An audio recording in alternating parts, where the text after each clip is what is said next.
Good afternoon, everybody. Hello and welcome to the CONFEX webinar series. My name is Martin Fullard. I'm the editor of Conference News magazine and the editorial director at MASH Media. So today's session, do online events have to be a compromise?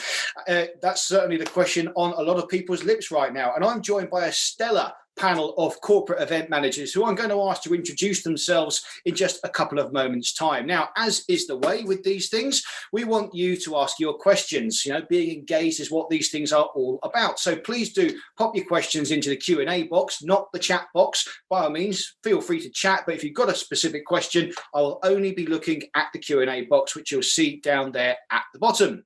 So in this session, you're going to learn how you can deliver on attendee experience and how online events can expand your global reach and why they are a unique offering in themselves. But we will pull no punches, okay? We will take them to task as well.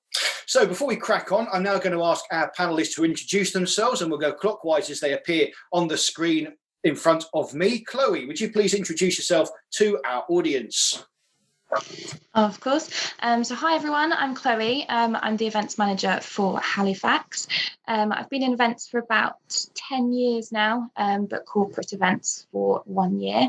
And we're currently developing a national events programme for the bank. Good stuff. Natalie.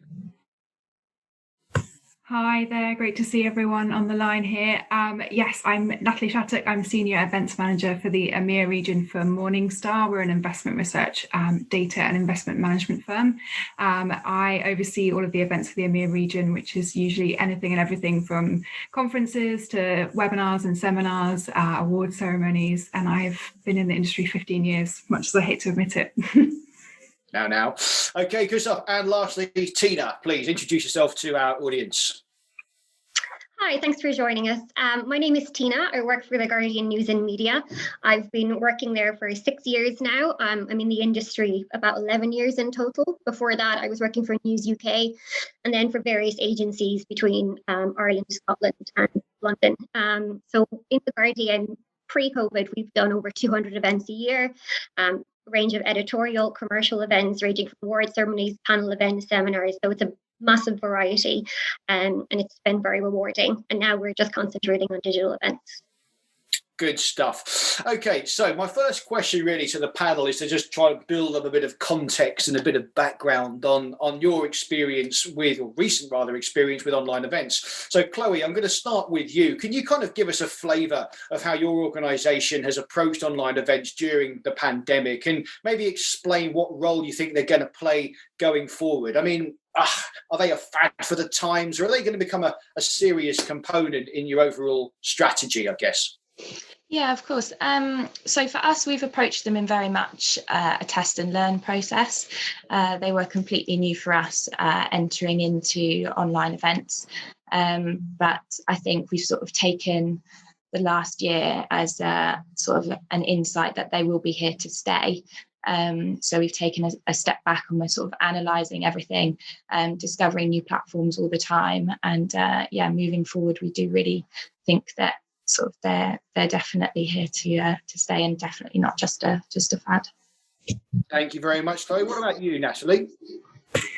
Yeah, I think for us, I guess the events fit into two sort of neat buckets. On the one hand, we transitioned, I'm not going to use that dreaded P word that we're all trying to avoid. We transitioned our kind of more regional, regular, smaller events to webinars, just using BrightTalk or Zoom, something relatively light-lift in terms of training and execution. And they're pretty regular in cadence, sometimes weekly, it depends on the business unit. And then the other side is our major conference, and we invested all guns blazing, much more in terms of budgetary perspective, but also from a resource standpoint.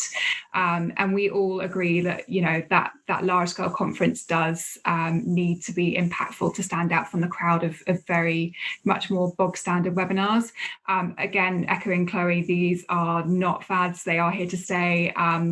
But I think, they should be part of everyone's regular event mix when they're considering what they're doing. And it's we've had a real chance to see that digital can come into its own and showcase what it can do versus a live event that they can't do. So, that blended approach, and it really comes down to ensuring that you're articulating the benefits of both when you're having those discussions about the goals for your event, demonstrating which one's going to be the most appropriate for that particular goal.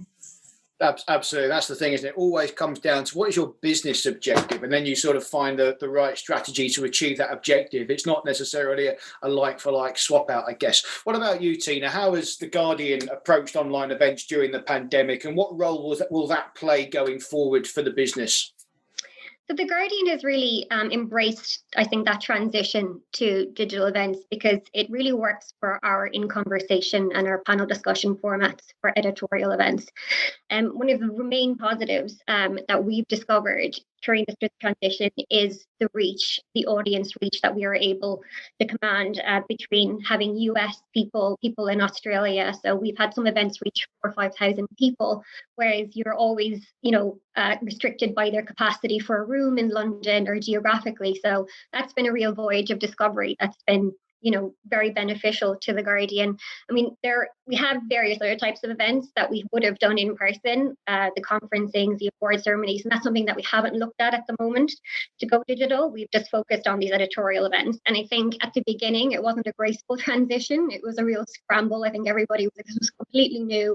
I was involved a lot in the research phase of what are other industries do, what other businesses are doing, and I looked there was a lot of free content, like how do we monetize this? And we started off with our strategy of offering free events, and then we looked at offering free events, but saying if you want to make a contribution, do. And now they're paid for events. So it was that kind of step-by-step process of nearly gaining the trust of our audiences to help achieve some revenue, and it's worked really, really well. And I do think it will stay for us at The Guardian because again of that global reach works for our format. We are a journalism business, and it really works. So it has been very positive. There has been some negatives, obviously, but I think on a whole we've really embraced it. That's really interesting. And monetization is something we'll come on towards the end of our chat, because I know lots of people have ideas and questions about that. And just a reminder to the audience, if you want to ask one of the panelists a specific question, do drop it into the Q&A function. I'm monitoring that throughout the whole session, so if we can get a question to them, we will. So Chloe, I'm going to come back to you. One of my concerns, it's all about me. One of my concerns is engagement when it comes to these online events. Whereas, to my mind, you can measure exactly how many people are in attendance. I can see down here exactly how many people are in this room. And, online events certainly enable a wider audience. You can't really measure how the content resonates, I guess, or indeed if your audience is even paying attention. So I see there's 47 people there now. How many of them are actually just keeping me on in the background? Have you found any solutions that you think really truly engages your online delegates? So I think it does very much depend on the event. So I think in terms of content-based events, because they can be less engaging, we've monitored the time of day, which works, where we get more people attending, and we've also monitored the length of time that the event goes on as well. So anything over sort of 45 minutes, we tend to see a few people dropping off. But if we condense it down to sort of half an hour, we usually find that people have a lot more to take away. It's a bit more short and snappy, and they will attend. We've also found that handouts really work before an event as well. So upon registration, we might email out sort of a worksheet. These kind of go for like more of well-being events and mental health events and things like that, where we kind of email out some exercises to do beforehand, or the speaker might have handouts that they want us to sort of activities to do during the event. And then obviously there's the Q&A that I can see people are starting to make use of now, and the chat feature as well. So we do really encourage people to engage in the chat as well. Excellent. What about you, Natalie? Yeah, a simple one that we use, and I don't think it's one to be underestimated. It's not particularly sexy, but is polling. I think if it's done well, it can really have a big impact. So we try and do a poll at the beginning of a session to try and gauge people's view on a particular topic. And then we do one at the end, either to see if that view's changed over the course of the session or what's resonated most with them during that session. And that's been a really great tactic for us to get people to be more reflective on what they've seen. And what we found anecdotally from our sales team, and it's a bit early to see it borne out in the metrics, but when they're doing their follow-up calls, the attendees' recollection of the sessions has been much clearer, and they've been much more decisive about wanting to hear from us again. Another area that we're yet to explore, and I don't know if anyone else has dabbled in this yet, but I've seen this new feature in Zoom where you can do breakouts. So you've got a group of people together and you can break them out into different sections and have them kind of brainstorm a particular topic in each area. And I think that's going to be a great way to increase engagement because people are actually going to be interacting. So I don't think you can ever truly match live, but I think we'll start seeing more and more technology to try and help us get that engagement level coming to the fore. Yeah, that sounds really interesting. Curious. When you do a poll, I mean, rough broadly, I know it's an impossible question to answer accurately. What sort of percentage take up of your delegates would actually engage with that poll? I would say on average at least 75%, and most of the time it's nearly 100 because it's typically multiple choice. It's short, sharp, snappy stuff, so it's quite hard to avoid doing it. You know, I think people love a poll. I do. And what about you, Tina, then at The Guardian? What ways have you sort of found that works to engage your online audience? Yeah, I mean, a lot of our events, again, are in conversation events or they're panel discussions. And we really do encourage people to submit their questions either in advance or during. And that works quite well. We also we did use the hand raise platform for a while, but actually found it more disruptive than it was engaging because some people just have a statement. They don't have a question. So that's hard to manage on a digital platform. But yeah, because they're just the in-conversation events, a lot of the time they are quite engaging. What we find as well, sometimes a lot of our audiences, particularly for some of the culture events that could be quite older and they're just not tech savvy. So it's, simplicity is probably best if it's not, let's not overcomplicate it for some of our audiences. But I think, yeah, it really is. I think the great, what Natalie had said is like that idea, I think of that breakout maybe space of being able to speak with the speaker after a particular question or that breakout area might be quite a nice feature that we could add eventually. Just to give that bit of an added extra. But yeah, that's what we've been using at the moment. So it hasn't been complex, but it's working.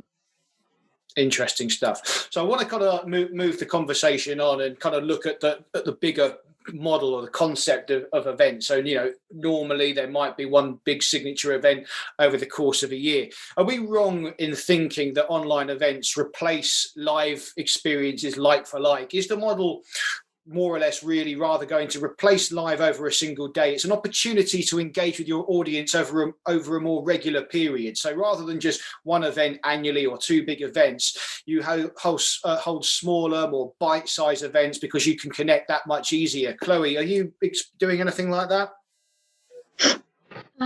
Yeah, so we've always done kind of smaller bite-sized events sort of within branch. We've just sort of ran the same event in multiple locations. It doesn't quite make sense for us to gather a lot of people, say, in London when our sort of community banks are based all around. But yeah, in terms of online events replacing live events, I don't think I think we'll be running them parallel.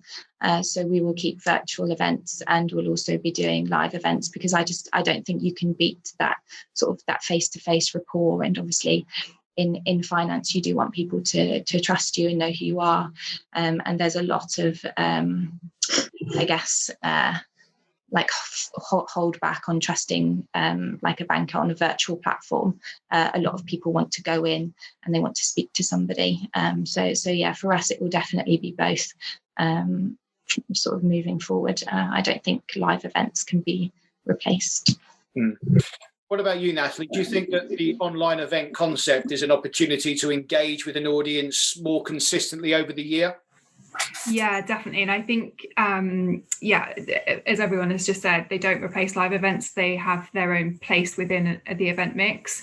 But I want to kind of decouple that broad sweep statement that all digital events are way more expensive or just as time consuming as a live event. Yeah, big conferences, all singing dancing platforms, yes, they are just as heavy lift as a live event. A live event, that's what I'm trying to say. But I don't think that assumption is a fair one to make when you consider those more regular webinars. And I think if you invest time at the beginning to build a robust process for that, you can scale those events and become a much lighter lift. You can let technology and automation and integrations and all those great things do all that repetitive heavy lifting work. And then it's almost, not quite, but it's almost a plug and play. It's really thinking about the content and focusing on what you're going to actually present at the webinars. And, you know, from an event platform perspective, using the appropriate tools, so don't use a sledgehammer to crack a nut. You know, use a free tool for your more simple basic webinars, or one that's less expensive.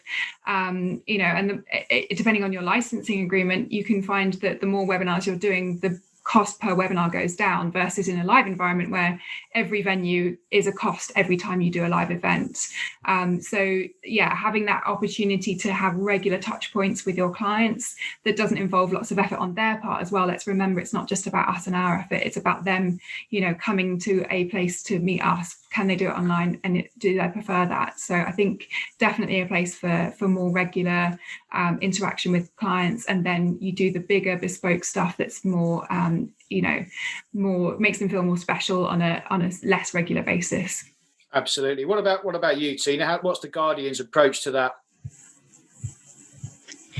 So I suppose with the Guardian, we're looking at producing around 140 to 150 events a year digitally. So there'll be in conversation against and discussion panels. And that is the strategic direction that we're taking for now.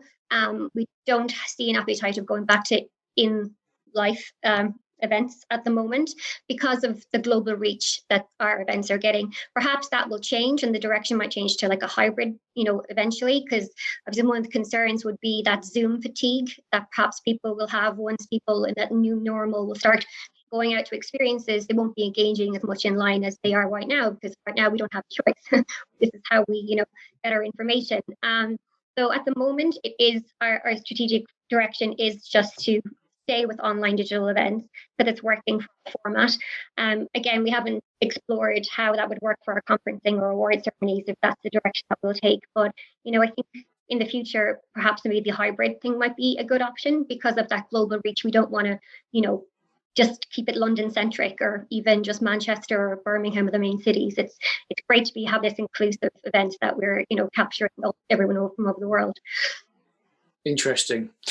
Okay, so let's kind of move the conversation on a little bit, but not too far. I want to kind of touch on this concept of user experience, you know. So at live events, you know, people will end up collecting materials and so on, crucial to the concept. So you might get an information pack, you might be given documents that are relative to the concept, that, you know, or the content rather, that you take back with you and so on. And it's usually quite inclusive. Everyone can sort of make do with that. In an online meeting, I'm curious, how are you kind of handling any kind of learning material or marketing material or anything like that? Is it too clunky to send out big separate PDF emails to people and all of that? I mean, there are some out there, I guess, who are still not technologically able. Chloe, what about you?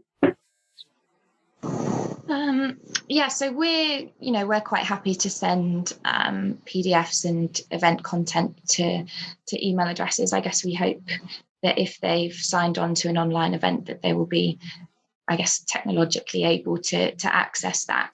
But, you know, we've always left contact information and email addresses, telephone numbers, anything like that, for them to contact us. So if an individual is having trouble accessing anything, that information's there so that they can contact us, and we can send it to them directly if they're not able to access it online, sort of through the registration platform.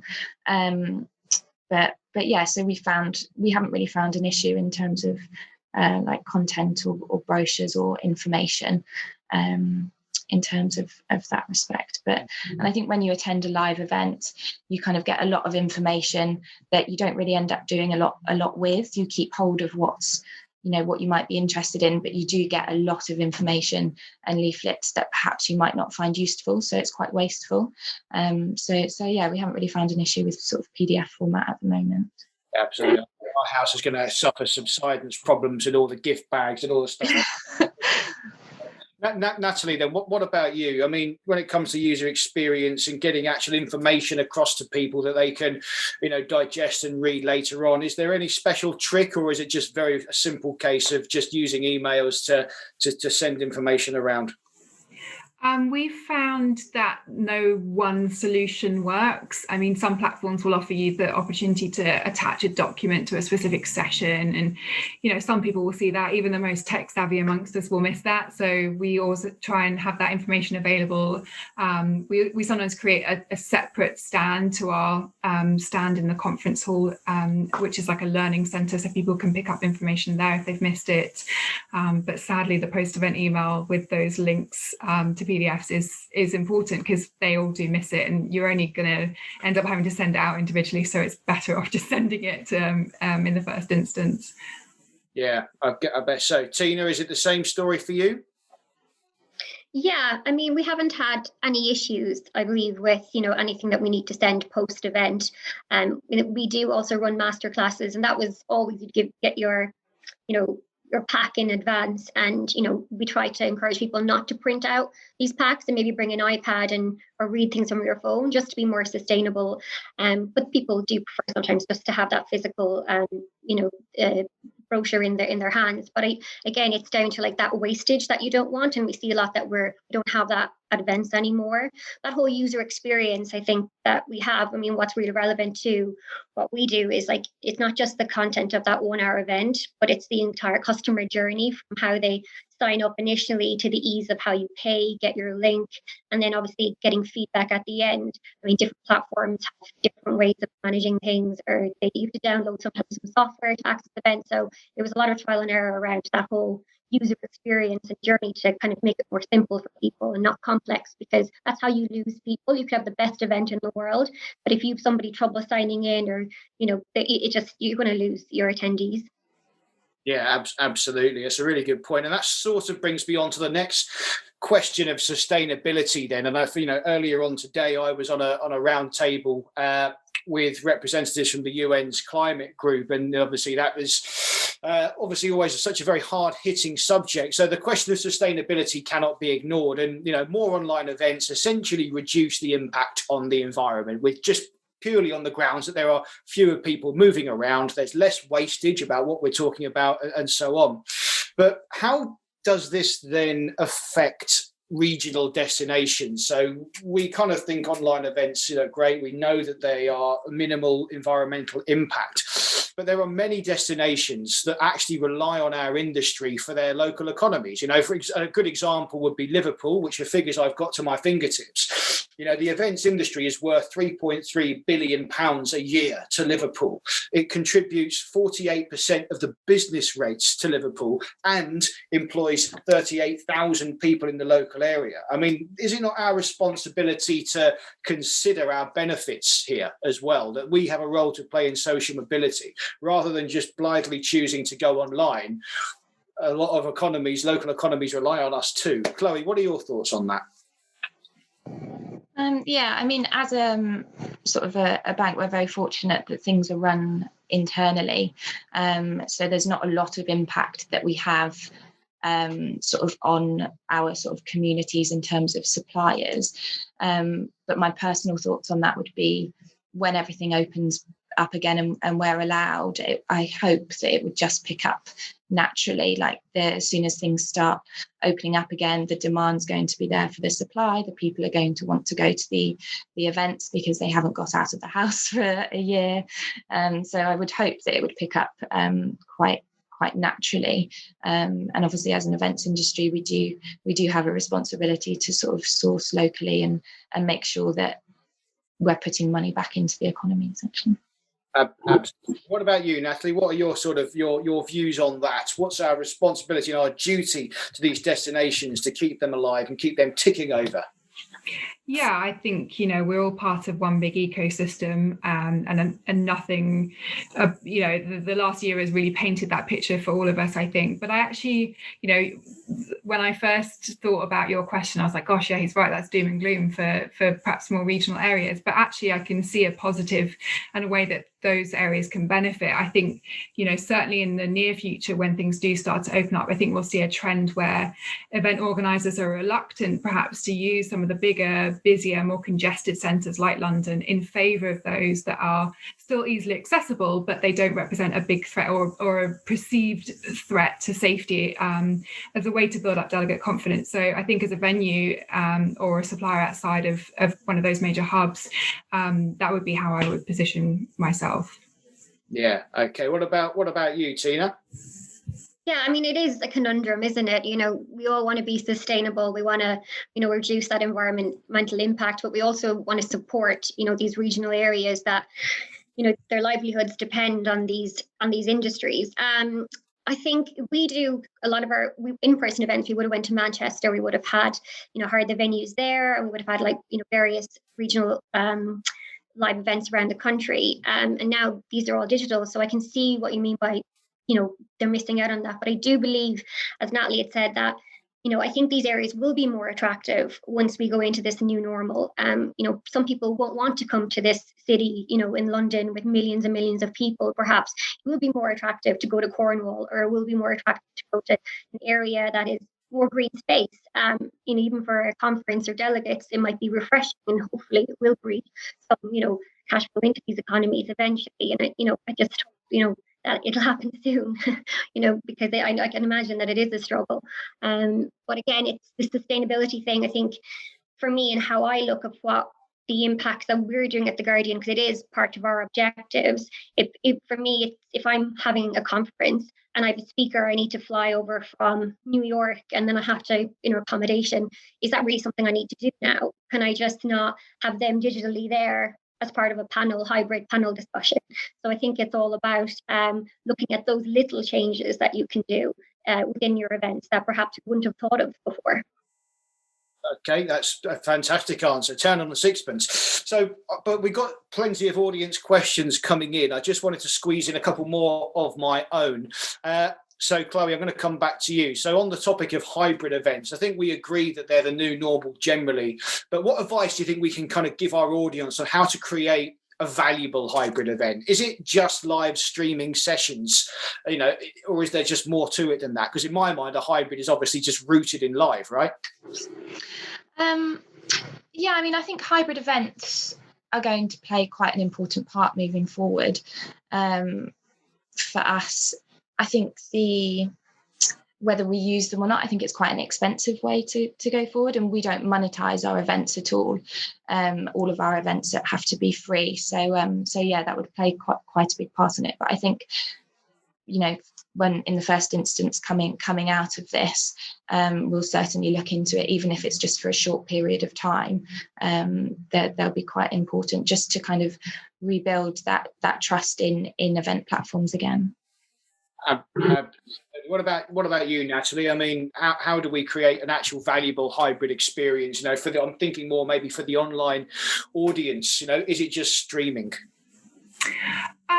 I don't think it is just streaming. I think, though, we'll obviously see a bit of a rebound when there's all that pent up energy. Everyone wants to get back to live events. And when that normalizes, I think, to incentivize people to think about live versus digital, it's all the things that digital can't do, or at least not very well. So things like networking and face-to-face interaction. So perhaps you might want to build that up in your live event environment to make it very clear that that's a live only benefit. And, think about what would entice you to go back to an event. Would it be, getting to be one of a handful of people that gets to meet the keynote speaker afterwards for a little, little interactive chat with them? That's for me, that's an in-person thing. But it's a thin line between incentivizing people to join you in person and being seen to almost persecute those that are online only. So you don't want them to feel disadvantaged or have the perception that they're disadvantaged. So my advice would be only offer things exclusively in person that you can't naturally do, naturally replicate in the digital environment. One area that we still need to pin down, I'm kind of throwing it out there because we don't have all the answers here on the panel, but it's around fee structures for delegates. We've always charged a fee for our live conferences purely to manage no-show rates. But when we tried to charge a small fee for the digital equivalent, we faced a bit of a backlash. We had to remove the fee. So what happens in that hybrid world? Do you forego the fee altogether and potentially have really high no-show rates in person? Obviously, that has quite a big knock-on effect for us. Or do you only charge the live people, but then risk putting them off attending? So just throw it out there as a question to everyone else. Yeah, well, we're going to come back to that one in just a second, because, you know, the pound sign question is what everyone seems to want to know the answer to. But lastly, Tina, I saw you nodding your head in agreement there with Natalie. What would you like to add to that question about, you know, creating a valuable hybrid experience? Yeah, I agree a lot with what Natalie and Chloe said. Again, I suppose it's like looking at those two different offerings, that, you know, online and in person, and is the price point going to be different, because they're completely two different experiences. And for an event organizer, in an ideal world, what you would love is that everyone who lives in that locality will attend in person. Anybody globally and regionally will just sign up and do the virtual event, but unfortunately we can't pick and choose. But I think with that, I think if for that added extra bit that you want people to be in the room, I think that offering could be around food and networking, a drinks reception, meet and greet with speakers. So all those additional, benefits that people will have, that they will show up, because I think, again, it's like instilling the confidence in people to come to these events now, that they will be safe to attend. And then that virtual event, I think you still have to be really engaging. You can't miss a trick. I think it's still going to have to be pretty robust offering. But I believe hybrid events have a huge potential for sponsorship opportunities, more so over any, just a digital event or an in-person event, because the reach would be far greater, and you'd have like a probably better deck to present to potential sponsorships. I think it would be probably the ROI would probably sit with sponsorship more over than probably revenue. I'll tell you what, in a year, I reckon we won't even be using the word hybrid. I think, it will just be event, and, part of it will be online. I think that would just be standard. So my final, I'm going to give up my last question, because Jill Hawkins has chimed in, stealing my thunder yet again, and has asked, have any of you got any suggestions about how you can monetize an event, i.e. charging for delegate places or sponsorship? So I'd like to kind of get your input on this, guys, but I think you should specify whether you're dealing for a B2B or an internal or a consumer audience, because I think that's going to just completely change the landscape, isn't it? So Chloe, could you just give us maybe a heads up? Are you in a position to charge people? Is monetization an issue for you? No. So we've, again, like I said, we just don't charge for any of our events. But I mean, we do host events where we have to pay speakers and sort of coaches or anyone sort of leading a class. But we sort of take that hit upon ourselves. But I think in terms of value, if you're attending like an online yoga class or sort of a mental health session, they're really popular at the moment. People are quite willing to pay for those. We have run polls previously, just asking sort of at the end of an event whether it's something that you would be willing to pay for in the future. And we've had quite good feedback, just because we might not be able to secure them on a regular basis. And, they ran a really successful event. It might be that, we can't charge through the bank, but because the speaker did such a great job, they can charge for the event through us. So yeah, we have asked the question, and it has had quite a good response. I'd say probably about 75% of the people that we asked would be willing to pay. It wasn't a lot of money that we asked. It was only sort of £5 per delegate, but it just kind of helps secure them for future. But I mean, we don't run sort of large events, so I don't know how you would go about I guess recuperating some of the money that you would place into large events. That's all right. So Natalie, you obviously given us a quick sample of what your situation is. Just let everyone know what type of audience it is at Morningstar you're appealing to, and tell us again what you face, and if you've got any solutions to actually monetizing or at least recovering some cost from your events. Yeah, so all of our events are B2B. In the main, they are free to attend, and we don't monetize them. Our goal from those events is to generate leads for our sales team. But the one major conference that we run, certainly in the UK, that is monetized. It has sponsorship. The goal, because we're not an events business, is to cover the cost rather than to make a profit per se, although profit's nice. I do feel like we're better equipped now to pitch digital sponsorship, having been through the ringer a little bit last year. You can't charge as much for digital as for live. That's definitely something that we found. And it's not the same experience for sponsors. Back to that engagement thing again, delegates are far less inclined to visit stands. And even when they do, it's not as easy or rewarding for them to engage once they're there. And we suspected that would be the case, and that's been borne out in the feedback. I think you can incentivize people to visit stands through things like gamification. I'm not personally a fan. I think it's paying lip service to a sponsor's expectations. Just because more people visited your stand does not mean it was a better event for you. If those people are just ticking a box to win a prize, it's just bums on seats. So I think in a digital environment, if you give people free will to visit a stand and they choose to, that leads a far higher value than ones that came to you, with an ulterior motive. So from the sponsor's perspective, when they're dealing with those leads post-event, they can really focus rather than having to rifle through and filter out those that weren't interested. So I think all of this intel means that we're better positioned to manage sponsors' expectations. And don't forget to sell that data side. The intelligence that you can gather from people's movements around a digital environment, they're priceless if they're used correctly. Big brother, but it's there. So, and I think arming those sponsors with how they can deal with those leads, with like prioritization models for leads and things like that. Not every marketing and sales team is built for that sort of, processing leads. So helping them, don't be ashamed to give them a call and say, have you thought about this with lead prioritization for starters? Yeah, that's a really good point, isn't it? I mean, at the end of the day, it's like even what this webinar series is really, it is free, but hope that it just, what it does is generate opportunities down the line, doesn't it? So there's an indirect way of monetizing it. It's about brand engagement and just getting yourself out there. Tina, what about you? Obviously the Guardian, I presume, you're very much a consumer-faced audience. Yeah, so our events are B2C, so we do charge for them. But I'll just touch on what I said about how we initially started out. When we looked at the events online, there were so many free offerings that we felt like, how could we charge for events when, it was saturated with free events? So we started doing our events free.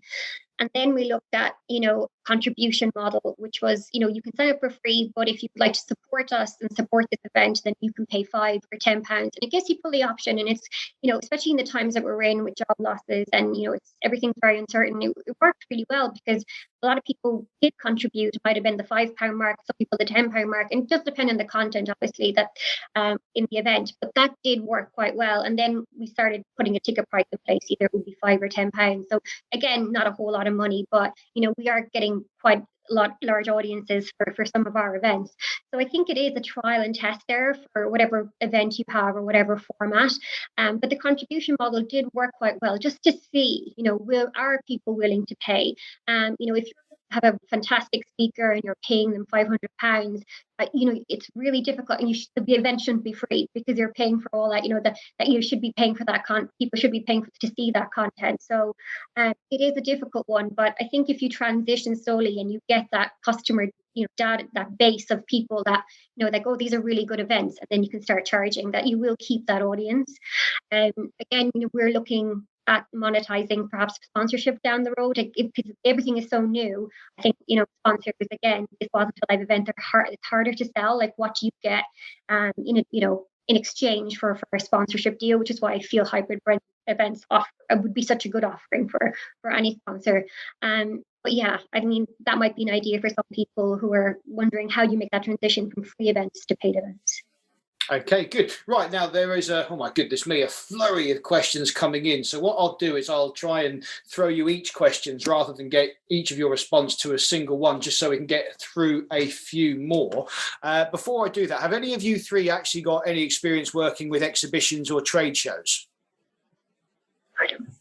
No, I didn't think so. We have had a few questions about exhibitions come in. So to our audience, what I'll do is the questions that have come in about exhibitions and that sort of stuff, I'll take those questions and we'll try and get some responses from perhaps more exhibition savvy people. The panel here is probably focused more on corporate events and consumer events and content. So let's just bear that in mind, guys. If we don't reach a question out, that is why. So where are we? Barnaby Weston, he's got a great question here. How can we host online conferences beyond Zoom? I work for a non-profit. Conferencing software can be woefully expensive. What is a long-term solution for us, do you think? Natalie, can I throw that one to you? I knew you would.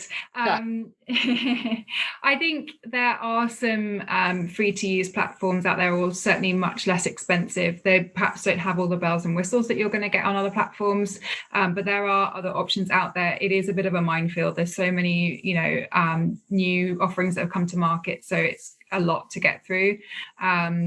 But I think there are, from what I understand, there are some models you can use that are just a one-time cost and then you can use at will. So like I was saying before, then the more webinars you do, the cheaper per webinar it becomes. Or if you want to be a bit more strategic, you can do less and do them better, or do a mix, for things that you want to have more of an impact, then invest in those. And then for your kind of more regular touch points, then try and do those with a lower cost solution. Okay, thank you, Natalie. Chloe, I'm going to ask you this one. It's from Lauren Wakefield. And Lauren writes, do you have any advice for how to prep speakers for a virtual event? Are there any specifics that you would recommend beyond things like check your background and that sort of stuff? So I would say probably just tech tests. When we run events, we do them at least a week beforehand. There are some online platforms that aren't compatible depending on what device they plan on using. So for example, if someone's using an iPad or a Mac, they might not be quite as compatible with Microsoft Teams. I definitely say do it much further in advance than you think that you need to, just in case you do run into any problems. And again, just get people or your speakers onto the event quite a long time beforehand. We all came on half an hour early today, just to make sure everything was okay. I'd probably just say, practice makes perfect. Get them on a week before, iron it out, and then half an hour before, and just make sure that everything's comfortable. And again, we just do a dry run beforehand. So. That's a good thing because I lost my notes before we came on. Good job, we did sort that out. Tina, I'm going to throw this question from Heather Thornton to you. Heather writes, have you found with a lot of people still feeling zoomed out of recently, does this negatively affected your events in lockdown 3.0? Do you think this may be long-term issues with digital and hybrid events? So have you noticed any change of patterns in people's behaviour towards online events during this latest lockdown compared to last year? Yeah, I do think that Zoom fatigue is definitely wearing on people. I think particularly people that are working all day from home on conference calls, the last thing you want in the evening is to go on another call. So I think what's really important is probably time of day, making sure that, if you have an event on and people finish work at 6 o'clock, that your event doesn't start at 6, like give people a break to have their dinner, catch up, and then maybe have an event at 7:30 or have a lunchtime event. So I think it's all about the time of day. Again, it's down to content as well and how engaging your event is, what kind of topics and speakers that you have. But again, I think a lot of people are feeling that Zoom fatigue, which is why, again, I think hybrid events would work quite well in that new normal, because it could be the choice of being there in person. Because as event organizers, we used to manage that experience. It's kind of exhilarating when you have an auditorium of 2,000 people coming in and your speakers ready to go. And unfortunately, we can't manage that focus at home. So it is quite difficult. And I think people do get distracted. But I still see there's quite a pickup because we are all in lockdown. I think it's the new normal, and how when we all start going back out again, will people be as engaging online? Thank you, Tina.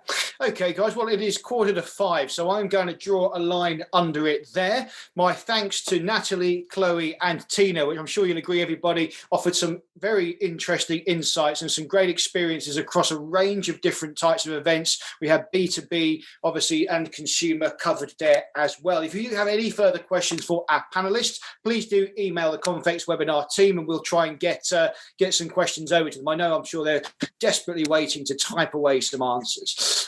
So thank you to our panelists and to everybody else. Join us next week where we will decide whether to go live or not to go live, as William Shakespeare once famously wrote. Ladies and gentlemen, thank you very much. We'll see you next week.